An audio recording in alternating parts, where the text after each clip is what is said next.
Hey you guys, and welcome back to the channel. I hope that everyone watching is doing well today. In today's video, I wanted to start off our Disney planning series with a few tips that I have for you for your upcoming Disney vacation. So if you are interested and want to see some of the tips that I have for you that I am going to be implementing on my next Disney trip, then just keep watching.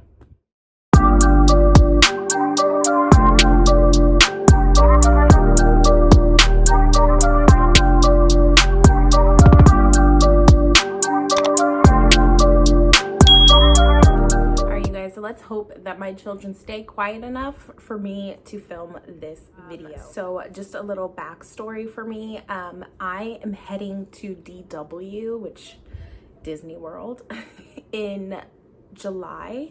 So we have about 134 days left until our vacation.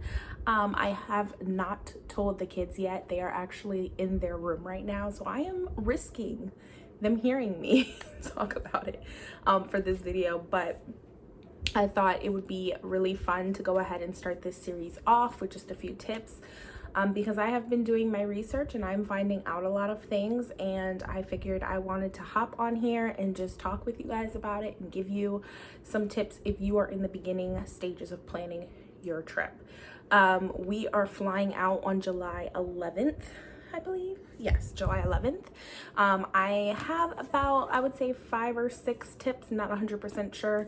Sorry if you see a glare in my glasses. I do have my computer set up right here because I wrote a few things down.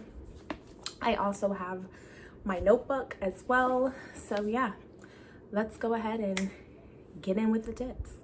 Okay, so my first tip for planning your upcoming Disney vacation is to set your budget. I know. You're like, Nicole, you wanted to give us tips and that's the first thing you say is set your budget. I know, I get it. It's like the worst step that we have to make in planning our trip, but setting your budget is key. It's important. It's, if you do nothing else up front, you have to set your budget. And this is super important because your budget is going to tell you what type of trip you can plan. So you don't want to sit here and create this luxury style trip in your head and your wallet is like, nah sis, that can't happen. So definitely set your budget. Your budget's going to tell you what type of resort you can stay in. Do you need to stay at a value resort? Can you splurge a little bit on a moderate resort, or can you go all out on a deluxe resort? This is something that your budget's going to tell you. Another thing that it can tell you is how many park days you can have. So can you only afford to go to the parks for 3 days a week, 3 days out of the week? Can you only afford to go 2, or can you go every day of your trip? You know, that's something that it will tell you as well. Another thing that your budget is going to help you with is determining where you're going to eat. So there are a lot of tableside restaurants in the parks. There's also quick service. You can get snacks. But your budget's going to tell you, can you only afford to do quick service in the park and you have to look for off-site dining? Or can you do a good mix of both during your trip? Or can you splurge on like a luxury, expensive tableside service dinner, whether that be at Cinderella's Table, which is located in the castle, or Be Our Guest. Now, I will just say that Be Our Guest and Cinderella's Table for an adult can run anywhere from $60 and up per plate. So that is something that you need to keep in mind. And although you may want to eat at Cinderella's Table, does your wallet want you to?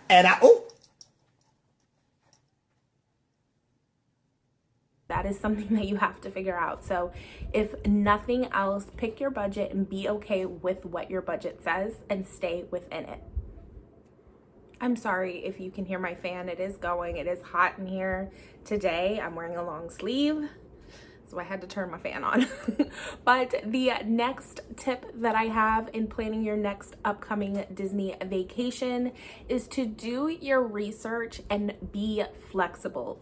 In this time, especially, this tip is key.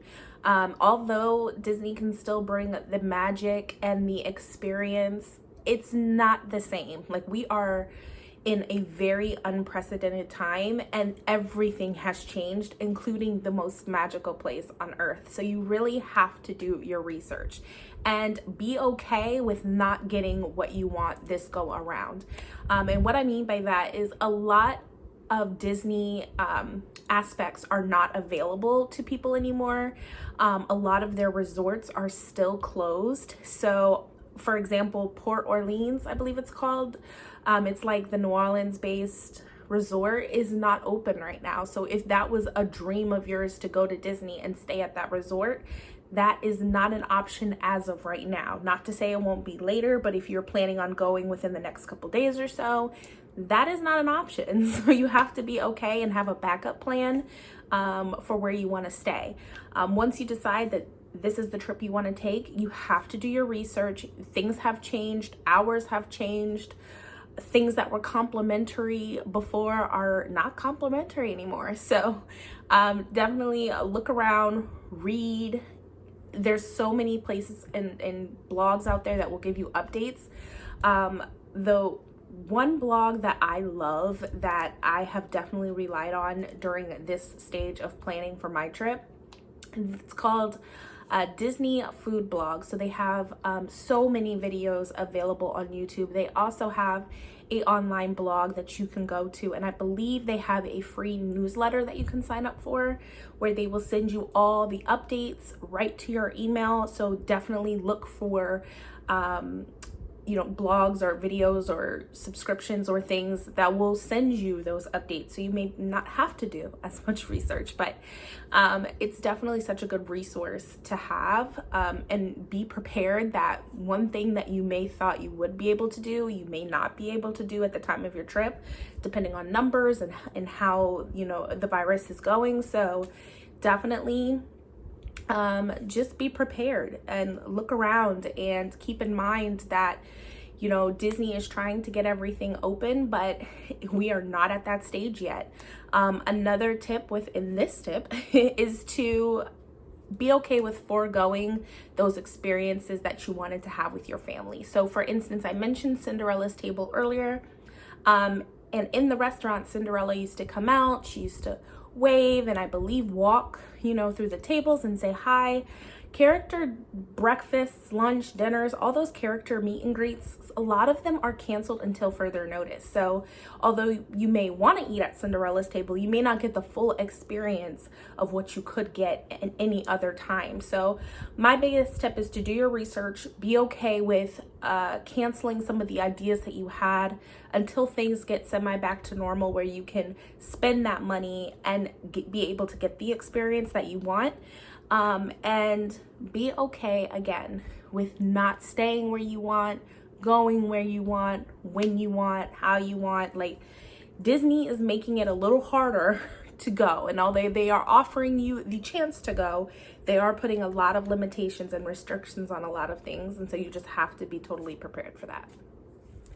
My next tip in planning your upcoming vacation is put your deposit down ASAP. Yes. So there are so many resources that you can use to book your next vacation. The one that I personally decided to go with was through Disney directly with a cast member. And I will say, do not hesitate to go through Disney directly. I know a lot of people are a little nervous because they feel like they'll nickel and dime them, or they'll give them packages they don't need. Honestly, you guys, I had the best experience with the 2 cast members I spoke to. They actually talked me out of things I don't need, which is coming up in my next tip. And they really just made it simple, easy, gave me so many scenarios to think about to make the best choice for me and my family. But a lot of these travel agencies and Disney themselves do offer you the ability to put down a small down payment and then over time pay off your trip. So for me, I put down $200. That gave me access to the My Experience app, where I was able to look at my reservation, book my park days. I can't book my dining plan right now. I believe you used to be able to do it 180 days out, which I am in that period. But now I think with everything going on and the new restrictions, you can only book your dining plan 60 days out. So that is a change that you need to be aware of. But it does allow me to look at the restaurants that are available. It allows me to, like I said, pick my days, reserve my days. And so that was really, really good. I was able to lock down everything, and I was also able to put in special requests. So the resort I'm staying at has a side of the resort that I would love to stay on because I feel like my kids would love it. And I was able to go ahead and ask them to put that request on my reservation. So that is important. Once you decide to go, put out a deposit. That way you can start making plans so that you don't lose the opportunity to do the things that you want. And then they told me that I just had to pay it off 30 days before my trip. Now, luckily, I was blessed to be able to pay off the trip within 2 weeks of booking. But if you are somebody who just wants to put a little down at a time or still needs a little bit of time saving the money, that is definitely a great option that is afforded to you. I would highly suggest that you take it because right now, you have to reserve your park days. That is totally different from before. Before, you used to wake up that morning and be like, which park do I want to go to? And you could arrive at that park and get in. Now it's not like that. You have to have a park reservation to get in. So for instance, if you want to go to Magic Kingdom on Monday, you have to reserve your spot to get into Magic Kingdom on Monday. If you do not and the park is at capacity, they will not let you in. That is a new rule for them. They're trying to limit the crowds. And so it would really suck if you couldn't go to Hollywood Studios to get on Rise of the Resistance all week, the whole week of your vacation, because it was booked up and you did not reserve. So definitely go ahead and put that deposit down. And I will show you, hopefully I'm able to include it in this clip, but like the celebration, I believe, is coming up in October. Magic Kingdom, I think, is already booked in October. Like, you can't get in on a certain day. I know that when I booked in early February for my trip, there was already days in March where Hollywood Studios was completely booked up and you couldn't book on those days. So make some plans, talk with your family, pick which week you want to go. I would also highly suggest getting on the Disney website and looking at their calendar and seeing what days are fully in the green or what weeks are fully in the green. That way you have an open choice for the parks that you want to go to. If you go on the app and you see things grayed out or in yellow, that means that they are booking out, or they're no longer taking reservations for that park, and you may have to look at another week or hopefully another day within the week you're going to go to that park. But that is definitely something you want to look at, and if you can lock things down now, go ahead and do it. My next tip in booking your vacation is skip the Hopper Pass. I know. If you are like me and have always had a Hopper Pass on your vacation, I know that you are clutching your pearls at this current moment. I know, let them go. Let the pearls go. Because I'm going to tell you why skipping the Hopper option is your best bet right now. So as I mentioned before, Disney is putting on so many restrictions on their vacations at this point that the Hopper passes are making 0 cents for purchase. So the new regulation for the Hopper passes is that you cannot use your Hopper until after 2 p.m. And if you decide to go to the park that you're choosing to hop to and it's at capacity, you can't even use your Hopper that day for that park. I know, it's interesting. I have never been to Disney without a Hopper pass. I don't know how to do it. I just don't. So this is going to be a whole new experience for me. But the Disney cast member that I actually spoke to, she was super sweet, that helped me book my trip, told me, she was like, you know what? She asked me my family setup, told her I'm a single mama taking my babies. And she was like, it makes 0 cents for you to get them right now because you may not want to hop to another park after a full day in the parks. And you can pay your entire trip off. And then if you modify after April 30th, which I believe they are allowing right now, which is another thing. If you book your trip now, you do have, they're giving you a grace period to modify or change your trip without penalty. But she was like, you can pay off your entire trip and pay off the Hopper passes, and then if you decide that you don't want them, or heck, if you went into that week and couldn't use them at all because it was at capacity, you have to either pay to get the Hoppers taken off, or you just have to eat the loss of paying for them. And I was like, what? Hoppers can run you like $60 a ticket. So it makes 0 sense to purchase them at this point. So the setup that I asked her was, okay, so what if I make park reservations every day and then I add a hopper to every day, and then I go to the parks that I want and I can't get in? She was like, you're not guaranteed admission and you won't get your money back for not being able to use it. So my point is, skip the hoppers at this point. You are able to add on the hopper app option day of. So I would highly suggest just going on your vacation. And then if the park has availability for you and your family and you want to add the hopper, do it on the spot. Don't do it in advance. Just makes 0 sense. Again, you can't even hop until after 2 p.m. So there's really no point in getting the hoppers. If you're not familiar with what the hopper is, it's basically an option to hop to all of the parks, you know, in one single day. So if you wanted to go to Epcot and eat for an early breakfast, and you wanted to walk around, ride a few rides, and then go to Magic Kingdom, and then walk around, ride a few rides, and then go over to Hollywood Studios and try to get Rise of the Resistance at 1 o'clock, like, you were able to do that on the hoppers. Super easy. But now, like I said, you have to actually, you can't hop until after 2 o'clock, and then you have to go to your park reservation before you're even allowed to hop. So it's so many rules and restrictions now on the pass that it's just pointless at this point, unless you do it day of and you are able to see the availability and add it to what you want to do. But like, skip it, okay? Save your family and yourself some money and just skip it and do it day of. Now, with that hopper tip that I just shared with you, my next tip is to get to your reserved park before 2 o'clock. This is key, especially with Hollywood Studios, because Hollywood Studios, from what I saw, was one of the parks that were booking up super quick in advance on the Disney app. But my whole thought, and I don't know if this is 100% true, it's just something I was thinking of when I was talking with the cast member about it, is let's say you decide to go to Hollywood Studios, but you wanted to go to your resort pool and swim in the morning, you wanted to head over to Disney Springs and eat lunch and then head over to Hollywood Studios. If it's after 2 p.m., you're starting to run the risk of the park being at capacity, because then everybody who had a park reservation that day is in the park. And also people who want to hop to that park are now going. So you can run the risk of not even getting into the park you chose because you waited till after 2 p.m. So I don't know if this is like a full-on thing where it could, you know, be at capacity. I guess it just depends on when you are going to Disney. For me, I'm going in July, so I know that it is going to be super busy. And I just don't want to run that risk of not being able to get into my reserved park because I waited too long. So try and get into your park between 2 p.m. Definitely monitor the availability of your park.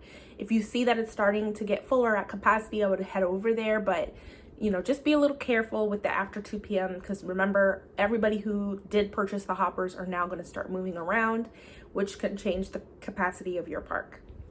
My next tip in booking your upcoming vacation and your trip is to not buy items in Disney World. You see me flashing my hands? Don't do it.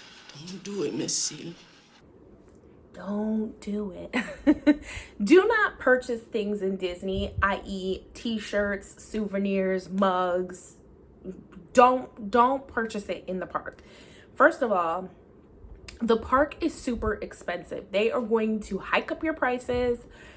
There's not going to be that many sales. I'm not going to say they don't have sales, but for what I remember going into the Disney shops, I didn't see much clearance and I didn't see much discounts. They are going to keep their prices high because they know people will buy it because they feel like they can't get it outside of the park. That may be true, that may not be true, but what I will say is do not buy things in the park, especially if your budget says no. Find yourself a Disney store, shop on Disney.com, or go to a Walmart that is close to Disney. I know. I actually just went to the Disney store. I do have one at the outlets near me, and I literally walked out with a bag full of stuff. I'm talking, I bought 3 shirts for me, 3 shirts for my son, well, 3 shirts for each of my sons, 2 pairs of sunglasses, I got a necklace, I got these ears. What else did I get? I think that's all I got, and I spent $145 on all of it. Oh, and 2 Simbas, like 2 Simba plush toys that are about this big. They're super soft. So I got all of that plus those plush toys for $145. That easily would have been $200, $250, $300 within the park. So do not buy things in the park. Go to a Disney store. If you have a Disney store, go to the Disney store, because even when I went on Shop Disney, things were still a little bit expensive, but they are better pricing, and they are more likely to have clearances and discount sales and things like that. In store, if you can get into an outlet that has a store, that's gold money.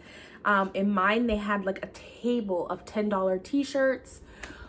Those plush toys that I told you about were $8 a piece. They were marked for $22.95, I believe.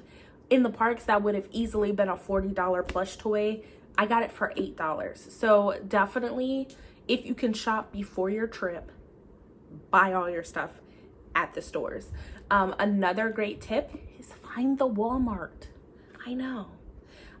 There was a trip that we went on with my cousins and my family when I was younger, and I remember my mom took us to Walmart because she was one of those, I will buy you 1 or 2 things in the park. I am not buying a bunch of things. And she took us to the Walmart, and literally there was rows. I'm talking like 3 to 5 rows of just straight Disney stuff. Souvenirs, mugs, shirts, pens. Like, there was so much Disney stuff, and it wasn't cheap stuff. Like, it looked like it came right out of the park.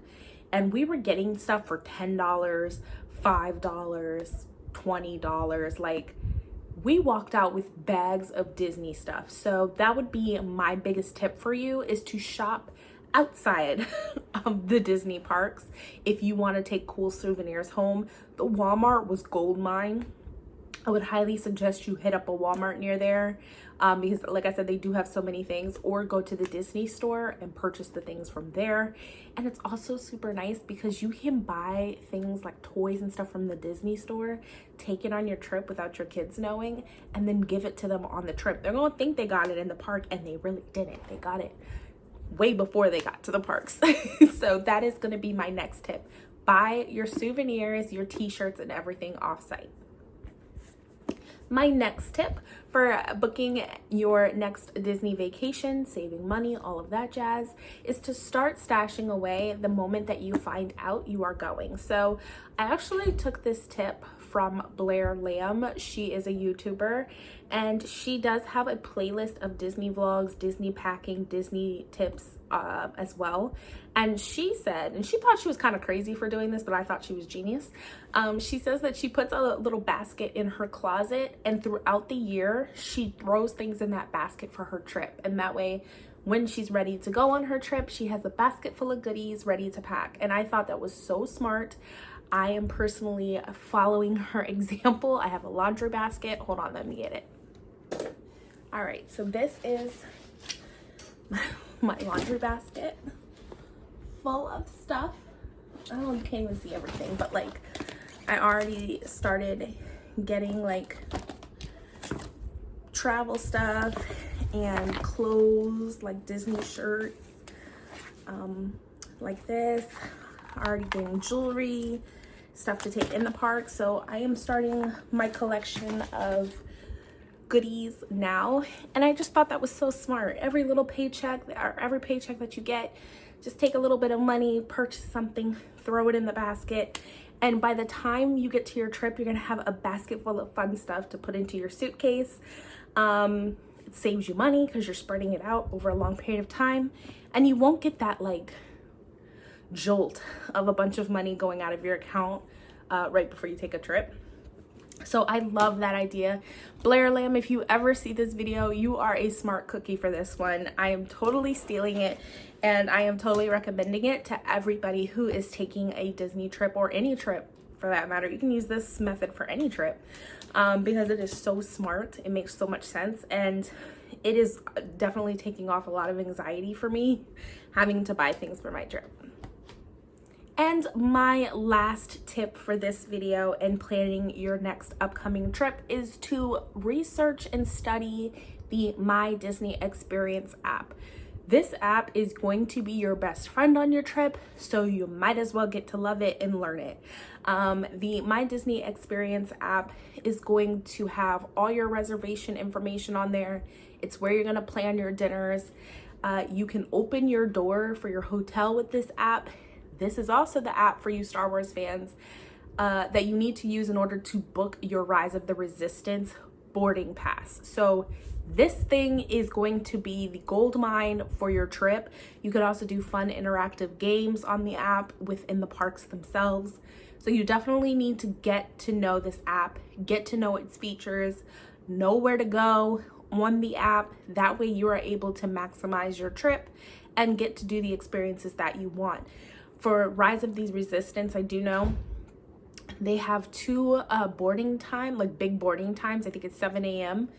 and it is also 1 p.m. And the boarding passes go within seconds. So if you're on your app fumbling around because you didn't study it and you don't know where to go ahead and book that boarding pass, you're gonna miss out on an amazing ride. So learn the app, get to know it, let it be your best friend, turn on your GPS on there, figure out what to do. And that way when you're in the parks, it's just gonna help you and you'll know what to do right away and you won't be fumbling around to figure things out. All right, you guys, well, that is all I have for today's video. Thank you so much for tuning in to this video. I hope that it helps you start planning and thinking about a few things for your next upcoming trip. I am going to be coming out with another tips video hopefully soon. I'm going to put together a few more things for you guys and share them with you. Tips that I think will help you, that are helping me, tips that you may not have thought about. So that will definitely be coming up soon. And then closer to the actual trip, I'm going to be doing things like packing organization, stroller organization, what I'm taking with me in my suitcase, what I'm taking with me in my park bag. So all of those videos will be coming up soon. I do believe that they're probably going to come out sometime in late June, right before my trip. So just keep an eye out. But until then, I love you guys. Thank you so much again for tuning in. And I hope to see you in Disney World soon. Mwah!